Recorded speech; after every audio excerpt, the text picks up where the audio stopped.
जय हिंद साथियों, एक बार फिर से स्वागत है आप सभी का आपके अपने ऑनलाइन स्टडी प्लेटफॉर्म समग्र जीएस स्टडी पर। तो आज आपके लिए लेकर आया हूं उत्तर प्रदेश सामान्य ज्ञान यूपी स्पेशल का। ये आपके लिए पार्ट 2 है। ठीक है, टॉप 50 हम लोग यहां पर कवर कर रहे हैं। काफ़ी महत्वपूर्ण क्वेश्चंस इसमें लिए गए हैं, है ना। सारे क्वेश्चंस आपको मतलब पूरा एक निचोड़ है, संपूर्ण निचोड़ है ये यूपी स्पेशल का। ठीक है ना, संपूर्ण निचोड़ है। इस क्लास को मिस मत करिएगा, वीडियो को पूरा ज़रूर देखिएगा। ठीक है ना, और साथ ही यदि चैनल पर पहली बार आए हैं तो चैनल को सब्सक्राइब करें और बेल आइकन को भी साथ में प्रेस करें, है ना। वीडियो को अधिक से अधिक शेयर करें, लाइक भी करें। आप लोग वीडियो देखते हैं पर लाइक नहीं करते हैं दोस्त, तो लाइक भी कर दिया करें। ठीक है, तो चलिए शुरू करते हैं, सीधे क्वेश्चंस की ओर चलेंगे। पहला क्वेश्चन, ठीक है, फिर 50 वहाँ तक हमने कवर कर लिए थे। अब यहाँ से हम लोग 51 से क्वेश्चन शुरू करेंगे। क्वेश्चन है हमारा, वर्तमान में उत्तर प्रदेश का क्षेत्रफल कितना है। उत्तर प्रदेश का क्षेत्रफल कितना है। तो उत्तर प्रदेश का जो क्षेत्रफल है मेरे साथियों वो है 2,40,928 वर्ग किलोमीटर। ऑप्शन नंबर बी हमारा बिल्कुल करेक्ट हो जाएगा। नेक्स्ट क्वेश्चन है, उत्तर प्रदेश को भारत के कितने राज्यों की सीमाएं स्पर्श करती हैं। ठीक है, यूपी जो है हमारा उसको इंडिया के कितने राज्यों की सीमाएं यानी भारत के कितने राज्यों की सीमाएं उसको स्पर्श करती हैं, बताइए आप लोग। तो ये हैं आपके 8 राज्य। कितने राज्य हैं? 8 राज्यों की सीमाएं इसको स्पर्श करती हैं। ठीक है, कौन कौन से हैं 8 राज्य? आपका मध्य प्रदेश है। ठीक है, मध्य प्रदेश की सीमा इसको टच करती है। छत्तीसगढ़ की सीमा करती है, झारखंड की करती है, बिहार की करती है, उत्तराखंड की करती है, हिमाचल प्रदेश की करती है, हरियाणा की करती है। ठीक है, तो ये 8 जो स्टेट हैं उनकी सीमा उत्तर प्रदेश को टच करती है। क्वेश्चन है कि क्षेत्रफल की दृष्टि से उत्तर प्रदेश का भारत में कौन सा स्थान है। ठीक है, उत्तर प्रदेश का भारत में कौन सा स्थान है क्षेत्रफल की दृष्टि से। ठीक है, तो क्षेत्रफल की दृष्टि से उत्तर प्रदेश का जो स्थान है वो है चतुर्थ। कौन सा है? चतुर्थ स्थान है। पहला, दूसरा, तीसरा आपको कमेंट करके बताना है। नेक्स्ट, उत्तर प्रदेश के उत्तरी भाग को किन देश या देशों की सीमाएं स्पर्श करती हैं। उत्तरी भाग के बारे में कह रहे हैं कि उत्तर प्रदेश का जो उत्तरी भाग है, कह रहे हैं कि किन देशों की सीमाएं इसको स्पर्श करती हैं। करेक्ट आंसर हो जाएगा, उत्तरी भाग को नेपाल जो है, नेपाल की सीमाएं स्पर्श करती हैं। राइट आंसर होगा option number B. Next, Uttar Pradesh किस प्राचीनतम भूभाग का हिस्सा है। उत्तर प्रदेश कह रहे हैं कि किस प्राचीनतम भूभाग का हिस्सा है, तो ये है आपका किसका? गोंडवाना लैंड का। डी विकल्प जो है वो मेरे साथियों बिल्कुल करेक्ट हो जाएगा। ठीक, चलिए, उत्तर प्रदेश में भाबर की तंग पट्टी कहाँ पाई जाती है। उत्तर प्रदेश में भाबर की तंग पट्टी कह रहे हैं कि कहाँ पाई जाती है, तो करेक्ट आंसर होगा इसका कौन सा? तराई क्षेत्र में। विकल्प सी बिल्कुल करेक्ट हो जाएगा। चलिए नेक्स्ट क्वेश्चन देखेंगे। उत्तर प्रदेश के भौगोलिक क्षेत्र में सम्मिलित नहीं है। ठीक है, उत्तर प्रदेश के भौगोलिक क्षेत्र में कह रहे हैं कि सम्मिलित नहीं है। क्या नहीं है सम्मिलित? तो ये है आपका तराई क्षेत्र तो है। ठीक है, गंगा यमुना का मैदान भी है और बुंदेलखंड भी है। नीलगिरी की पहाड़ियाँ ये आपकी दक्षिण भारत में है। कहाँ पर हैं? दक्षिण भारत में है। राइट आंसर होगा हमारा यहाँ पर option number B. Next question है, उत्तर प्रदेश का पूर्व और पश्चिम का विस्तार कितना है। मतलब पूरब से लेके कह रहे हैं कि पश्चिम तक का विस्तार उत्तर प्रदेश का कितना है, पूरब से लेकर पश्चिम तक का। ठीक, तो उत्तर प्रदेश का पूरब से लेकर पश्चिम तक का जो विस्तार है वो है 650 किलोमीटर। कितना है साथियों? 650 किलोमीटर। विकल्प डी बिल्कुल करेक्ट हो जाएगा। नेक्स्ट है, उत्तर प्रदेश की सबसे ऊंची पहाड़ियाँ सोनकर एवं कैमूर किन जिलों में स्थित हैं। यूपी की जो सबसे ऊंची पहाड़ियाँ हैं कौन कौन सी हैं? सोनाकर और कैमूर की पहाड़ियाँ। कह रहे हैं कि किन जिलों में ये स्थित हैं। तो कैमूर और आपकी सोनाकर की पहाड़ियाँ ये मिर्ज़ापुर और सोनभद्र में स्थित है। विकल्प ये यहाँ पर बिल्कुल करेक्ट हो जाएगा। 60वां क्वेश्चन देखेंगे। उत्तर प्रदेश की जलवायु निम्नलिखित में से किस प्रकार की है? यूपी की जो एटमॉस्फेयर है उत्तर प्रदेश का, कह रहे हैं कि जलवायु किस प्रकार की है? तो ये है आपकी कैसी है? उष्ण कटिबंधीय और मानसूनी। कैसी है? उष्ण कटिबंधीय मानसूनी। सी यहाँ पर बिल्कुल राइट आंसर हो गया। नेक्स्ट, उत्तर प्रदेश में वर्षा मुख्यतः किस मानसून से होती है? यूपी में जो बारिश होती है, कह रहे हैं कि वो किस मानसून से होती है ना? किस मानसून से होती है? तो ये जो उत्तर प्रदेश की वर्षा है, ये आपकी बंगाल की खाड़ी से जो मानसून उठता है, ये उससे होती है। ठीक है, बंगाल की खाड़ी वाले मानसून से होती है। राइट आंसर होगा ऑप्शन नंबर ए। आगे बढ़ेंगे। वर्षा ऋतु में उत्तर प्रदेश में कितने प्रतिशत वर्षा होती है? वर्षा ऋतु है जो जून से लेकर आपकी सितंबर तक की, कह रहे हैं कि उत्तर प्रदेश में इस समय में कितने प्रतिशत वर्षा होती है? तो उत्तर प्रदेश में इस समय में होती है साथियों, कितने प्रतिशत बारिश होती है?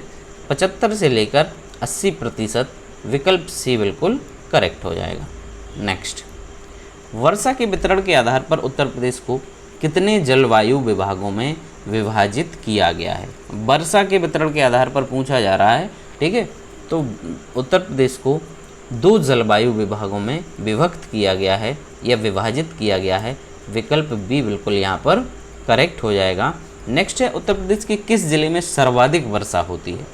सर्वाधिक वर्षा कह रहे हैं कि उत्तर प्रदेश में कहाँ होती है, कौन से ज़िले में होती है? तो सर्वाधिक जो वर्षा होती है साथियों उत्तर प्रदेश में, वो होती है आपकी कहाँ पर? गोरखपुर में। सबसे कम होती है मथुरा में। सबसे अधिक होती है कहाँ पर? गोरखपुर में।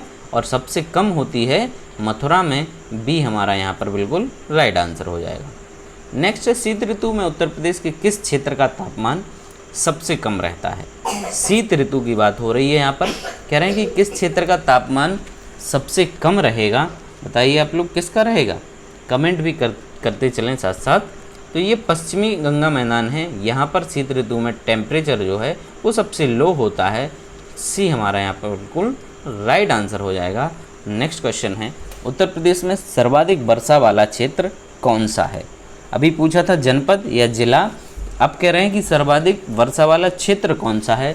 तो तराई जो क्षेत्र है, तराई क्षेत्र है, वो सबसे अधिक वर्षा यहाँ पर होती है। डी हमारा बिल्कुल करेक्ट हो जाएगा। आगे बढ़ते हैं। उत्तर प्रदेश में सबसे कम वर्षा वाला क्षेत्र कौन सा है? अब सबसे ज़्यादा वाला है आपका तराई क्षेत्र।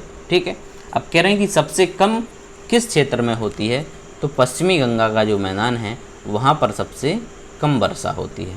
नेक्स्ट, उत्तर प्रदेश में बहने वाली कौन सी नदी प्राणदायिनी, मुक्तिदायिनी तथा पवित्र नदी के नाम से जानी जाती है? ठीक है, तो सबसे पवित्र, प्राणदायिनी और मुक्तिदायिनी नदी गंगा नदी, जिसको माँ गंगा के नाम से भी जाना जाता है ना? तो हमारी ये तहजीब है कि हम लोग प्राकृतिक चीज़ों को, नदियों को, प्रकृति से इतना प्रेम करते हैं कि उसको माँ के समान दर्जा देते हैं। करेक्ट आंसर यहाँ पर हमारा हो गया ऑप्शन नंबर ए। 69, उत्तर प्रदेश में स्थित अयोध्या नगर किस नदी के किनारे बसा हुआ है? ठीक है, तो ये काफ़ी ट्रेंडिंग में रहा है, तो सभी को इसका आंसर बिल्कुल पता होगा। सरयू नदी के किनारे ये बसा हुआ है। ठीक है ना? राइट आंसर होगा हमारा ऑप्शन नंबर डी। चलिए आगे बढ़ेंगे। निम्न में से कौन सा नगर गंगा के किनारे स्थित नहीं है? तो गंगा के किनारे कौन सा नगर नहीं है? वाराणसी तो है, ठीक है, यहाँ से निकली है, कानपुर से निकली है, हरिद्वार से भी निकली है। लखनऊ जो है वो किसके किनारे है? लखनऊ से गोमती नदी निकली है। कौन सी नदी निकली है साथियों? गोमती निकली है। डी हमारा यहाँ पर बिल्कुल करेक्ट हो जाएगा। चलिए आगे बढ़ेंगे। गंगा यमुना नदियों में मिलन स्थल को उत्तर प्रदेश में किस नाम से पुकारा जाता है? ठीक है, तो गंगा और यमुना की जो नदियाँ हैं वो कहाँ पर मिलती हैं? ये मिलती हैं आपकी प्रयागराज में, जिसको हम लोग संगम के नाम से जानते हैं, संगम जानते हैं। ठीक है, इस स्थल का नाम क्या है? संगम। नेक्स्ट, गंगा नदी की निम्न में से कौन सी सहायक नदी नहीं है? गंगा की सहायक नदी इनमें से कह रहे हैं कि कौन सी नहीं है? तो घाघरा आपकी सहायक है, यमुना है, चंबल भी है, गोमती नदी आपकी इसकी सहायक नदी नहीं है। सी बिल्कुल करेक्ट आंसर होगा। निम्नलिखित में से किस परियोजना का नाम बदलकर रानी लक्ष्मीबाई परियोजना कर दिया गया है? ठीक है, तो रानी लक्ष्मीबाई परियोजना या रानी लक्ष्मीबाई जलाशय जिसको कहा जाता है, वो कहा जाता है किसके लिए? राजघाट जो बांध परियोजना है, ठीक है, ये उत्तर प्रदेश में है, बेतवा नदी पर बना हुआ है। उत्तर प्रदेश और मध्य प्रदेश की ये संयुक्त परियोजना है। कैसी है? संयुक्त परियोजना है। चलिए आगे बढ़ते हैं। उत्तर प्रदेश की प्रमुख नदियों और उनके उद्गम स्थल के जोड़े दिए जा रहे हैं, गलत जोड़ा को बताना है। ठीक है, उद्गम स्थल दिए हैं, ठीक है, अपन को बताना है कि कौन सा जोड़ा गलत है। तो गंगोत्री, गंगा जो है गंगोत्री से सही है, यमुना यमुनोत्री से, घाघरा मापचाचुंग से, शारदा कह रहे कौड़ियाला से। ये आपका जोड़ा बिल्कुल गलत है। राइट आंसर हो गया ऑप्शन नंबर सी। चलिए, उत्तर प्रदेश में बहने वाली पवित्र नदी गंगा किन नदियों के मिलन से बनी है? जो गंगा नदी है कह रहे हैं कि किन नदियों के मिलन से ये बनी है। ठीक, तो अलकनंदा और भागीरथी के मिलन से ये गंगा नदी बनी है। राइट आंसर हो गया ऑप्शन नंबर ए। चलिए, उत्तर प्रदेश की प्रमुख नदियों का घटता क्रम क्या है? घटता क्रम इनमें से कह रहे हैं कि कौन सा है? तो घटता हुआ क्रम है ना, गंगा, यमुना, चंबल और राप्ती। सी जो है ये प्रमुख नदियां हैं यहाँ पर उत्तर प्रदेश की। सबसे प्रमुख गंगा, उसके बाद यमुना, फिर उसके बाद चंबल और चंबल के बाद राप्ती। ये प्रमुख नदियों का घटता हुआ क्रम है। नेक्स्ट क्वेश्चन देखेंगे। गंगा कार्य योजना के लिए केंद्रीय गंगा प्राधिकरण कब स्थापित किया गया था? केंद्रीय गंगा प्राधिकरण कह रहे हैं कि कब स्थापित किया गया था दोस्तों? तो ये आपका स्थापित किया गया था 1985 यानी 1985 ईस्वी में। राइट आंसर हो गया ऑप्शन नंबर बी 78। निम्न में से उत्तर प्रदेश में कौन सी नदी बीहड़ों का निर्माण करती है? बीहड़ कौन सी नदी बनाती है उत्तर प्रदेश में? ठीक है, मध्य प्रदेश में तो चंबल बनाती है, लेकिन चंबल के बीहड़ फेमस हैं काफ़ी। और कह रहे कि उत्तर प्रदेश में कौन सी नदी बीहड़ बनाती है? तो यमुना नदी बीहड़ बनाती है। बी हमारा है बिल्कुल राइट आंसर हो जाएगा। नेक्स्ट क्वेश्चन है, उत्तर प्रदेश का पारीछा बांध किस नदी पर अवस्थित है? ठीक है, किस नदी पर अवस्थित है? पारीछा बांध के बारे में पूछा गया है। ये जो है झांसी जनपद में पड़ता है और ये बेतवा नदी पर बनाया गया है। बेतवा नदी पर आपका राजघाट बांध जो अभी बताया, रानी लक्ष्मीबाई जलाशय। इसके अलावा इस पर एक और है, माता टीला बांध भी बनाया गया है। ठीक है, और इसी पर आगे चल के आपका ये बेतवा बांध बनाया गया है। सॉरी, ये कौन सा? ये आपका पारीछा बांध नदी है आपकी बेतवा। चलिए आगे बढ़ते हैं। लखवाड़ व्यासी परियोजना से निम्नलिखित में से उत्तर प्रदेश का कौन सा जिला लाभान्वित नहीं होता है? लखवाड़ व्यासी परियोजना से कौन सा जिला लाभान्वित नहीं होता है? तो रामपुर नहीं होगा साथियों। राइट आंसर हो गया option number D 81। Uttar Pradesh का सबसे ऊंचा बांध कौन सा है? सबसे ऊंचा बांध उत्तर प्रदेश का, तो ये माता टीला बांध है, अभी आपको बताया है। बेतवा नदी पर ये बना हुआ है। करेक्ट आंसर हो गया option number A. Next question, Uttar Pradesh की सर्वाधिक लंबी नहर कौन सी है? सर्वाधिक लंबी नहर उत्तर प्रदेश की, तो ये है आपकी कौन सी? शारदा नहर। शारदा नहर उत्तर प्रदेश की सर्वाधिक लंबी नहर है। करेक्ट आंसर होगा ऑप्शन नंबर ए। चलिए आगे बढ़ते हैं। उत्तर प्रदेश में कुल सिंचित भूमि का लगभग कितना प्रतिशत नहरों द्वारा सिंचित है? नहरों के द्वारा कह रहे हैं कि कितने प्रतिशत भूभाग जो है सिंचित है? तो वो है आपका 20.5%। ठीक है, 20.5% भूभाग जो है वो आपका नहरों से सिंचित है। और सर्वाधिक सिंचित क्षेत्र है उत्तर प्रदेश में ट्यूबवेल से। किससे? ट्यूबवेल से। यहाँ पर आपका करेक्ट आंसर है ऑप्शन नंबर सी। नेक्स्ट, देश में नलकूपों द्वारा सिंचित क्षेत्रफल किस प्रदेश में सर्वाधिक पाया जाता है?